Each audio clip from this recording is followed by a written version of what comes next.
Hi, welcome to another class on macroeconomics. So today we are going to continue with our ISLM curve and we'll see what the remaining part of it and we'll learn about what ISLM curve, what happens when we join the ISLM curve basically. And you all already know how to derive IS curve, how to derive LM curve. So today we are going to combine both IS and LM curve in one particular graph, and then we'll see how the movement along the IS and LM curve takes place. What happens when either IS or LM curve shifts towards right or left? Let's begin. So macroeconomic general equilibrium. We may now discuss the joint equilibrium of both markets in order to see how output and interest rates are determined simultaneously. What happens is when you are making an ISLM curve, they both cut at a single point. When both of them cut simultaneously at the same equilibrium point, उसको हम कहते हैं ISLM equilibrium point. And for ISLM curve to be at equilibrium, they have to be at equilibrium at the same time. Okay. ऐसा नहीं है कि IS का equilibrium ऊपर हुआ और LM का इक्विलिब्रियम पॉइंट नीचे हुआ तो वो कट करेगा, नहीं ऐसा नहीं होता है. When both are at the same equilibrium level in the market, only then. And you already know IS curve goods market में होता है and LM curve money market में होता है. So that is what it is written here. Here you are seeing the ISLM curve mod, how it appears.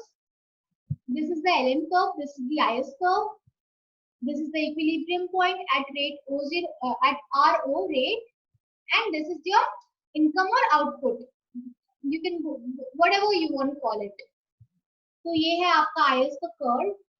आपके answer में जब आपको पूछा जाएगा कि ISLM curve, you have to derive an ISLM curve.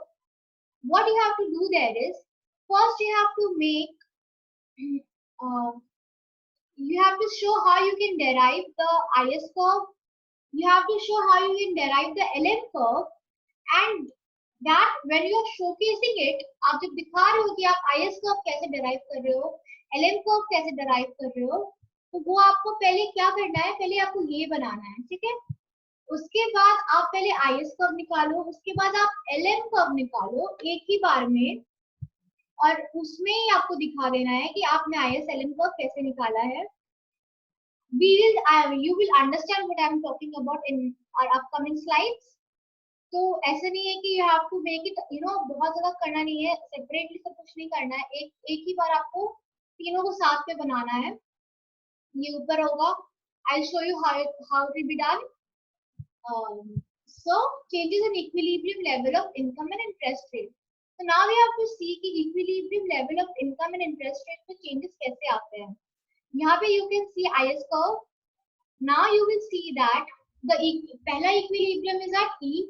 When the अभी दूसरा equilibrium you are seeing at F. ऐसा क्यों हुआ? देखो यहाँ पे पहले IS curve था. Due to some reason the IS curve increased. वो कोई भी रीजन हो सकता है, तो IS कर्व शिफ्ट कहाँ किया, राइट किया. मान लो डिमांड इंक्रीज हो गया तो the IS curve shifted towards the right.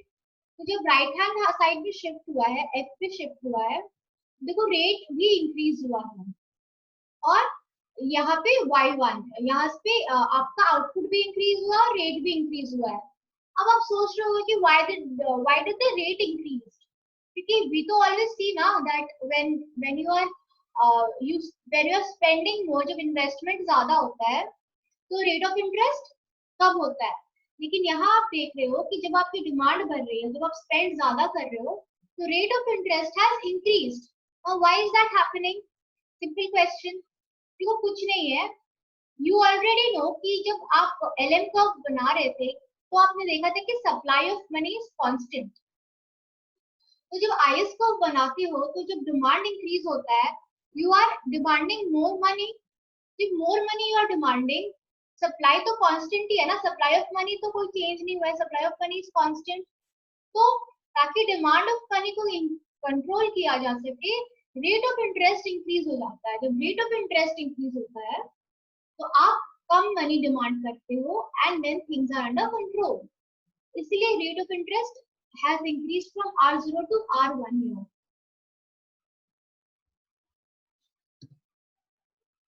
So as a result, national income increases. यहाँ पे वही बताया गया है कि why has what is the effect that took place. Please read this. It is very important for you to understand what I am saying. सुन के भी समझ में आता है, बट सबसे ज्यादा अच्छा समझ तब आता है when you read it yourself. आप जब खुद से पढ़ते हो तब आपको बहुत अच्छे से क्लैरिटी मिलती है, और जब कोई समझा देता है तो और ज्यादा क्लैरिटी मिल जाती है. तो please read this, do not skip it. It will help you even in your exam if you're writing an answer. It will help you a lot. So adjustment towards equilibrium.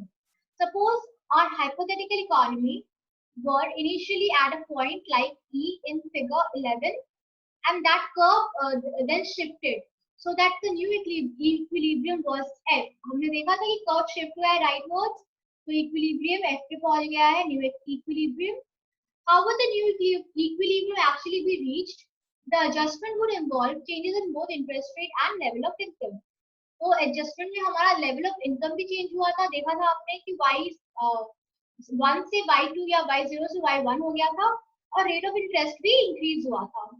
Here we make two assumptions. हम यहाँ पे दो assumptions लेते हैं. First assumption is the price rate is constant. Price में कोई change नहीं है, वो fixed है. And the second assumption is कि interest rate rises when there is excess demand.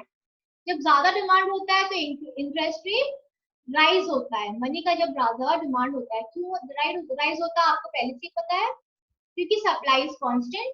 So if we are demanding very much money, very much if the demand of money is too much in the economy, the rate of interest will rise. और क्या होता है कि central bank can decide to increase the supply of money. So when the bank is increasing the supply of money, तो क्या हो जाएगा, rate of interest will fall. ठीक है, क्योंकि supply of money is in excess. तो यहाँ पे आप देख रहे हो IS curve events chain. यहाँ पे आप एक events chain देख रहे हो. ये आपको बताता है कि how does the IS LM curve functions. Okay, आप ऊपर में IS है, ये वाला जो है ना, ये वाला part, this is your LM curve का. ठीक है, wait,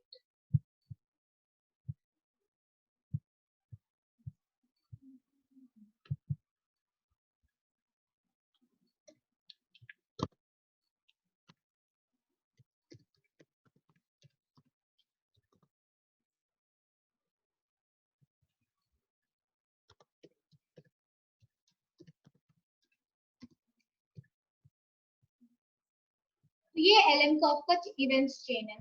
so what you are seeing here, जब when you will be writing your answer, आपको ये लिखना होगा. ठीक है, आपको ये लिखना है, तो अभी समझ लो कि कैसे लिखना है. And you don't have to just write the initials, आपको फुल फॉर्म में लिखना होगा. क्या असर होता है वो भी लिखना होगा. एरो बनाने से काम नहीं चलेगा फाइनल एग्जाम में. तो मैं जो बोलूंगी वो सुनना एंड वैसे ही लिखना. तो ये देखो इंटरेस्ट रेट है. आपको पता है इंटरेस्ट रेट और इन्वेस्टमेंट का क्या रिलेशनशिप होता है IS कर्व में. अगर इंटरेस्ट रेट ज्यादा होता है तो इन्वेस्टमेंट कम होता है. तो देखो यहाँ पे इंटरेस्ट रेट कम है तो इन्वेस्टमेंट ज्यादा है. जब इन्वेस्टमेंट ज्यादा होती है तो हमारी डिमांड भी इंक्रीज हो जाती है. कंपनीज अगर इन्वेस्टमेंट ज्यादा कर रहे हैं तो वो इन्वेस्टमेंट तभी ज्यादा करते हैं जब उनकी जो प्रोडक्ट है उसकी डिमांड हो. Demand is also there in the market. जब डिमांड है तो आउटपुट भी ज्यादा होगा, प्रोडक्शन ज्यादा होगा. प्रोडक्शन डिपेंड करता है दो फैक्टर्स पे, which is consumption and investment. तो इन्वेस्टमेंट हाई होगा, अगर प्रोडक्शन हाई है तो इन्वेस्टमेंट भी हाई होगा और कंजम्पशन भी हाई होगा. तो ये आपने समझा ये वाला चेन. तो जब आपका इंटरेस्ट रेट कम है, अब देखो इंटरेस्ट रेट जब ज्यादा होता है तो क्या होता है. When the interest rate is high, investment falls, demand falls, output falls because of two reasons. One is consumption and the other one is investment. तो ये आपने समझ लिया ये कैसे काम कर रहा है. Same with LM curve. LM curve में क्या होता है, जब मनी सप्लाई कम होती है तो जो सेंट्रल बैंक है वो क्या करेगी, देखो मनी सप्लाई कम है, सेंट्रल बैंक क्या करेगी, वो बॉन्ड्स को सेल करेगी। जब वो सेल बॉन्ड्स को सेल करेगी तो वो बॉन्ड्स को कम प्राइस पे सेल करेगी, so that investors will come and by the bonds. तो जब वो बॉन्ड्स को कम प्राइस पे सेल करती है तो इंटरेस्ट रेट हाई हो जाता है, ठीक है, interest rate rises. Why will, bonds को कम प्राइस पे सेल कर रही है, आप इन्वेस्ट कर रहे हो बॉन्ड्स में, तो आप इन्वेस्ट करोगे because you will want to have a good interest rate, right, return अच्छा चाहिए। Interest rate will rise, when interest rate rises what happens, investment falls. Investment fall होगा तो क्या फॉल होगा, डिमांड फॉल होगा, डिमांड फॉल होगा तो आपका आउटपुट भी फॉल होगा, इनकम फॉल होगा। Now you see here the supply of money is increasing. Increasing है, तो अगर मनी सप्लाई इंक्रीज हो रहा है तो जो बैंक, जो सेंट्रल बैंक है वो क्या करेगी ना, या फिर आपका गवर्नमेंट क्या करेगी, वो बॉन्ड्स को परचेज करेगी। जब वो बॉन्ड्स को परचेज करेगी तो वो बॉन्ड्स को हाई प्राइस पे परचेज कर रही है। तो जब वो हाई प्राइस पे बॉन्ड्स को परचेज करती है तो इंटरेस्ट रेट गिर जाता है। जब इंटरेस्ट रेट गिर जाता है, देखो हाई प्राइस पे जब बॉन्ड्स को वो परचेज कर रही है तो इकोनॉमी में क्या हो रहा है, इकोनॉमी में मनी आ रही है। जब मनी सप्लाई इकोनॉमी में बढ़ रही है तो इंटरेस्ट रेट विल फॉल। जब इंटरेस्ट रेट गिर रही है तो इन्वेस्टमेंट इंक्रीज हो रही है। इन्वेस्टमेंट इंक्रीज हो रही है तो क्या हो रहा है, Z, that is a demand, demand भी इंक्रीज हो रही है और फिर आउटपुट भी इंक्रीज हो रहा है। ये एक रिलेशनशिप है जिसको याद रखना है, ठीक है। Now here what you are seeing, यहाँ पे आप देख रहे हो ISLM कर्व, ठीक है, ये LM है, ये IS है, ये आपका इनकम लाइन है, ये आपका इंटरेस्ट लाइन है और ये एक्स एक्सिस पे Y है, दैट इज आवर इनकम, ठीक है। अब ये डेराइव हुआ कहाँ से, ये डेराइव हुआ था ये वाला कर्व से और ये वाला कर्व से। व्हाट इज ये वाला कर्व, आप सोच रहे होंगे, तो देखो ये आपका कर्व बता रहा है एग्रीगेट डिमांड और इनकम का रिलेशन, और ये कर्व आपका बता रहा है money supply and demand of money का रिलेशन। देखो ये मनी सप्लाई लाइन है which is constant vertical line है, ये आपका इंटरेस्ट रेट है and this is your demand for money. ये एल नहीं होगा यहाँ, ये वाई नहीं होगा, यहाँ पे एल होगा, ठीक है। तो that will show you your demand for money. और ये जो लाइन आप देख रहे हो ये वही है, डिमांड फॉर मनी वाला लाइन है। तो अब आपको पता है कि the demand for money, money supply, ये वाला जो कर्व है इससे आपको क्या क्या मिलता है, इससे आपको आपका LM कर्व मिलता है, इससे आपको आपका IS कर्व मिलता है। तो we will use both these curves to get our IS LM curve.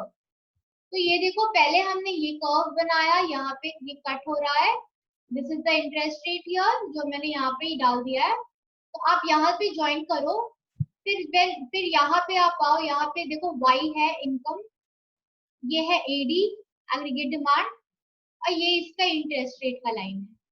तो यहाँ पे ये दोनों कट कर रहा है तो आप इसको ऊपर में मिला दो। जब आप मिला रहे हो तो देखो E इक्विलिब्रियम पॉइंट बन रहा है।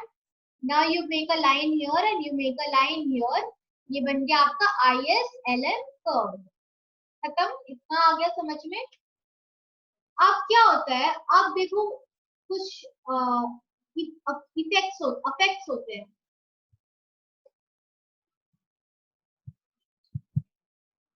जैसे कि यहाँ पे देखो, ये है आपका demand for money, demand for money increased, ये जो राइट वर्ड पे आ रहा है तो demand for money has increased, so that when the demand for money increases, देखो क्या होता है, ये मनी सप्लाई को यहाँ काट रहा है, ठीक है। अभी हम लोग इसको एक्सटेंड करते हैं, देखते हैं कि इसका क्या असर होता है।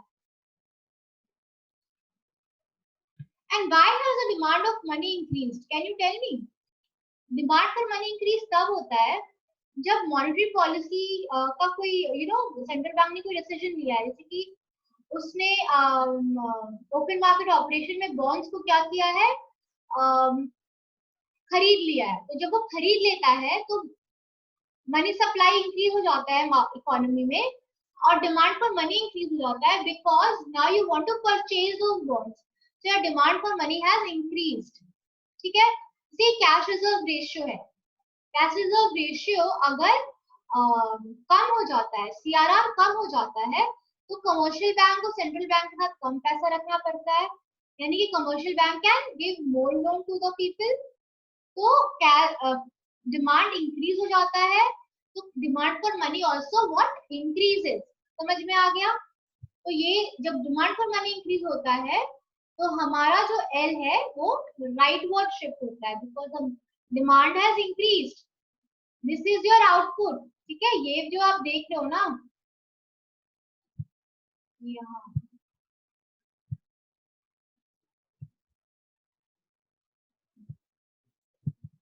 ये देखो डिमांड बढ़ता है तो आउटपुट भी तो बढ़ता है ना, तो यहाँ पे देखो y, अगर ये मान लो if suppose this was y, तो this will become y1, output has increased. तो यहाँ पे जब आप देख रहे हो, जब एल को यहाँ पे ये कट कर रहा है सप्लाई ऑफ मनी को, तो यहाँ पे आप देख रहे हो कि ये एल एम कर्व था, पहले पहले it was cutting, equilibrium point आपका यहाँ था, अब आपका इक्विलिब्रियम पॉइंट चेंज हो गया है, चेंज होके कहाँ आ गया है, you can see here it is cutting your IS curve here, ठीक है, तो IS curve को यहाँ कट कर रहा है, तो आपको ये वाला जो है आपका यहाँ शिफ्ट हो जाएगा। ठीक है, तो जब ये यहाँ शिफ्ट हो गया है तो आप देखोगे कि नीचे का भी जो पॉइंट है, ये यहाँ से जब आप देखोगे, वेट वेट वेट, हाँ ये देखो रेट ऑफ इंटरेस्ट गिरा है, यहाँ पे देख रहे होगे क्लियरली दिख रहा है, पहले आर यहाँ था, अब ये पॉइंट पे यहाँ कट कर रहा है और रेट ऑफ इंटरेस्ट गिर चुका है। Now you will see that here also there is a difference, ये देखो ये एडी कर्व है और ये वाई कर्व है, अब यहाँ पे आपका rate of interest is fallen, so देखो आउटपुट इंक्रीज हुआ है, पहले यहाँ था, अब यहाँ पे ये जब हमने लाइन को शिफ्ट किया है तो हमारा जो आउटपुट है it has increased because the rate of interest is falling, तो डिमांड एग्रीगेट डिमांड कर्व आपका डिमांड इंक्रीज होगा, तो डिमांड इंक्रीज होगा तो आउटपुट भी इंक्रीज हो जाएगा। तो ये देख रहे हो कि कैसे ये रिफ्लेक्ट करता है। ठीक है, ये आपने देखा था अभी कहाँ,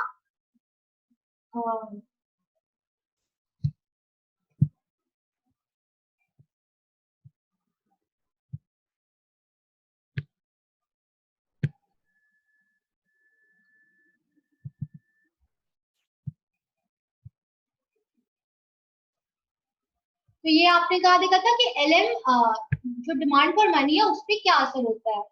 अब हमें देखना है कि suppose this is your aggregate demand curve, इसको पहले तो मैं एक मीडियम पे ले लूं, ठीक है, तो ये आपका एग्रीगेट डिमांड कर्व है। ठीक है, और एग्रीगेट डिमांड कर्व से ही हमारा आईएस कर्व पे असर होता है, IS is your investment saving curve. तो हमें दिखाना है कि अगर आईएस कर्व, मान लो आईएस कर्व को हम लेफ्टवर्ड शिफ्ट कर देते हैं, करते नहीं है, पहले हमने देखा कि आईएस कर्व लेफ्ट क्यों शिफ्ट होता है, ये जानना जरूरी है। आईएस कर्व लेफ्ट तब शिफ्ट होगा जब हमारा मान लो टैक्सेस इंक्रीज हो गया या गवर्नमेंट एक्सपेंडिचर डिक्रीज हो गया, कंजम्पशन डिक्रीज हो गया, तो हमारा जो आईएस कर्व होता है लेफ्ट शिफ्ट हो जाता है। ठीक है, तो डिमांड इंक्रीज क्या करता है, चार फैक्टर्स में इंक्रीज करता है, that is consumption, net exports, यहाँ पे हम लोग नेट एक्सपोर्ट्स का वैसे बात नहीं करेंगे, तो हम talk about only three factors, that is consumption, investment and government.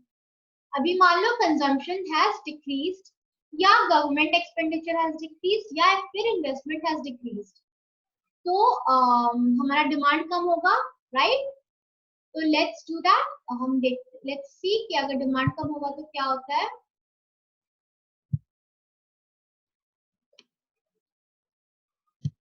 तो पहले हमारा एग्रीगेट डिमांड यहाँ था, आपने देखा, अब हमारा एग्रीगेट डिमांड घट चुका है, घट के कहाँ गया है, let's make a line here,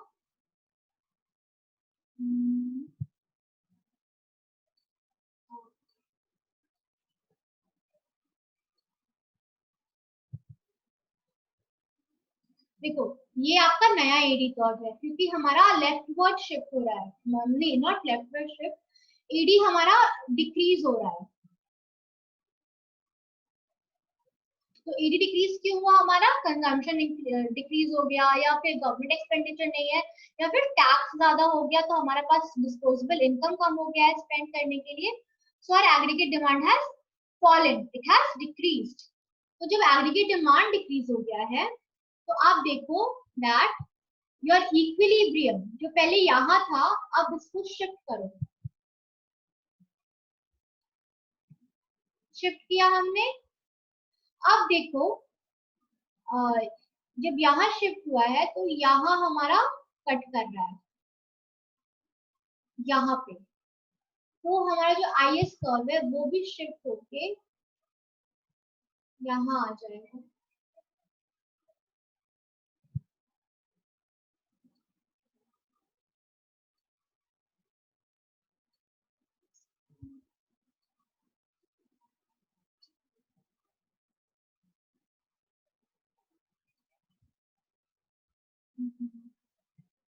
LM का आपको पता है, एलएम का कहाँ है, आईएस कर्व अभी यहाँ से यहाँ कट हो रहा है अगर, तो आपका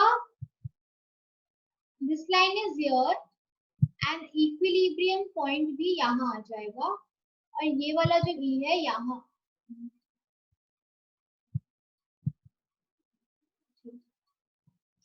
ये यहाँ आ गया, ठीक है। तो आप देख रहे हो कि rate of interest has increased, rate of interest has increased, expenditure has decreased, खर्च कम हुए हैं, and rate of interest has increased. और खर्च क्यों कम हुआ है, because rate of interest has increased. तो आप देख रहे हो कि क्या असर हुआ जब एग्रीगेट डिमांड कम हुआ, एग्रीगेट डिमांड कम हुआ है because rate of interest has increased, the curves have shifted, तो ये आपको असर दिखाना है।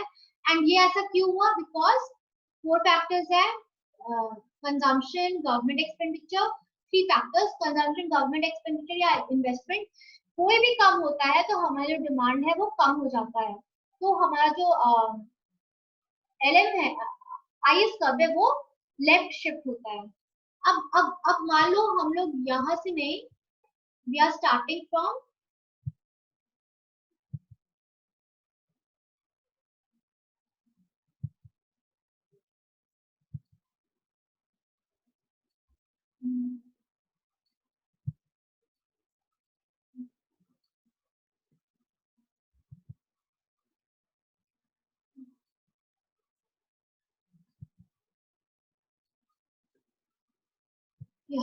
सो सपोज ये आपका आईएस कर्व है, ठीक है। अब आप इसको लेफ्ट शिफ्ट कर रहे हो, लेफ्ट क्यों शिफ्ट कर रहे हो पता है, यहाँ जब आपने लेफ्ट शिफ्ट किया तो देखो एलएम कर्व कहाँ कट हो रहा है, यहाँ कट हो रहा है, this is a new equilibrium, you have to remember this. Left क्यों शिफ्ट हुआ, क्योंकि डिमांड घट गया है। अब आप देखोगे कैसे इसका असर हो रहा है,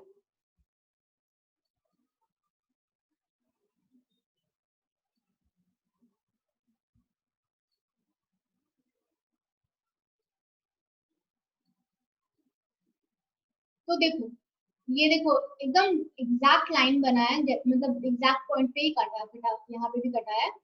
तो पहले आपका एग्रीगेट डिमांड ये था, अब आपका एग्रीगेट डिमांड ये हो गया, क्यों हुआ है ये, क्योंकि सी here your new equilibrium point is rate of interest has fallen because your IS curve has shifted left, shift left क्यों हुआ है, क्योंकि हमारा डिमांड कम हुआ है, हमारा कंजम्पशन कम हुआ है, हमारा गवर्नमेंट एक्सपेंडिचर कम हुआ है।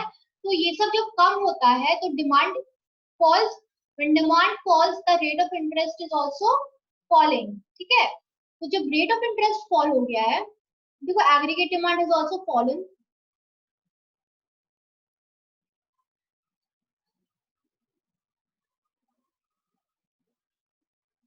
Aggregate demand is fallen, and ये देखो यहाँ पे नया यहाँ जब आप ऐसे एक पैरेलल लाइन बनाओगे तो यहाँ एक नया रेट ऑफ इंटरेस्ट आएगा विच इज आल्सो फॉलन, पहले यहाँ था रेट ऑफ इंटरेस्ट, अभी यहाँ पे रेट ऑफ इंटरेस्ट हो गया है। तो ये आपका डिपिक्ट कर रहा है क्या, आपका एग्रीगेट डिमांड और आपका ISLM मॉडल डिपेक्ट कर रहा है।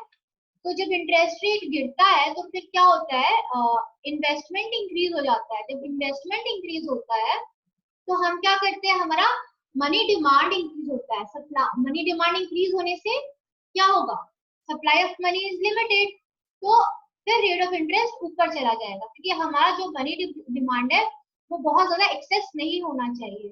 सो यू कैन सी कि supply of money is related to what, the LM model, the money market, financial market है। अभी तक हम गुड्स मार्केट में थे तो हमारा रेट ऑफ इंटरेस्ट घट गया, हमारा रेट ऑफ इंटरेस्ट घट गया तो हमारा डिमांड बढ़ गया। जब demand for goods and commodities बढ़ा तो हमारा demand for money also increase. जब demand of for money increase तो हम आ जाते हैं फाइनेंशियल मार्केट में। फाइनेंशियल मार्केट में जब हम आते हैं तो वी आर नाउ, ये वालों पहले यहाँ डिमांड था, अभी डिमांड बढ़ के इधर हो गया, ठीक है। डिमांड बढ़ के इधर हो गया तो देखो रेट ऑफ इंटरेस्ट अपने आप ऑटोमेटिकली बढ़ गया ना। तो देख रहे हो कैसे ये सब रिलेटेड है। This is showing you the relationship between ISLM curve. तो इसको ही आपको ध्यान में रखना है और ये समझ लेना है। And after you understand it, after you read your book, after you understand this is how you have to write your answer. You need to know why is the IS curve shifting towards left, why is the IS curve shifting towards right. Same with the LM curve, कि वो left क्यों shift होता है, right क्यों shift होता है। देखो IS curve generally shift होता है ड्यू टू फिस्कल मेजर्स और LM curve शिफ्ट होता है ड्यू टू मॉनेटरी मेजर्स। तो आपको ये ध्यान में रखना है, ठीक है। और इसी का असर आपको एक्सप्लेन करना है कि क्या है वो फिस्कल मेजर जिसके वजह से LM curve शिफ्ट होता है। कंजम्पशन, गवर्नमेंट एक्सपेंडिचर कैसे असर करता है हमारे IS कर्व पे, ये सब ध्यान पे रख के आपको ये कर्व या ग्राफ्स बनाने हैं एग्जाम में और प्रॉपर्ली आंसर करना है। You have to just explain. जैसे जैसे आप अपना ग्राफ का मूवमेंट्स दिखाओगे आपको बस वो मूवमेंट्स को एक्सप्लेन करना है कि why is the shifts happening. And remember one very important point कि जब आप अपना ग्राफ बनाओगे तो आप उसको लेबल करना, उसको नाम देना। ऐसा नहीं है कि बस लाइंस बना दिया, लेफ्ट और राइट दिखा दिया और आंसर खत्म। नहीं, मान लो ये IS है तो ये IS1 होगा, फिर अगर आप यहाँ एक शिफ्ट दिखाओगे तो वो IS2 होगा। रेट ऑफ इंटरेस्ट के साथ भी सेव करना, R है, R1, R0, because if you will not do that तो जो आपका एग्जामिनर है उसको पता ही नहीं चलेगा कि आपने क्या किया है, आपको समझा भी है कि नहीं समझा है। तो आपको समझाने के लिए ये सब काम करना बहुत जरूरी है, ठीक है। So this was all for the class. I hope कि समझ में आया होगा। Do read your book, book पढ़ना बहुत इंपॉर्टेंट है। बुक अगर नहीं है कोई बात नहीं, you can go to the internet, बहुत सारे मटेरियल अवेलेबल है इंटरनेट पे, आप वो रेफर करो, वहां से समझो। यहाँ मैंने समझाया है वो पढ़ लो, बुक्स भी अवेलेबल है, मैंने बुक सेंड भी किया है। और भी बहुत सारे बुक्स है जो भी आपको सूट करे, जो आपको जिसकी लैंग्वेज आपको सही लगे वो बुक पढ़ो एंड समझो and then write your answer. All the best. See you in the next class.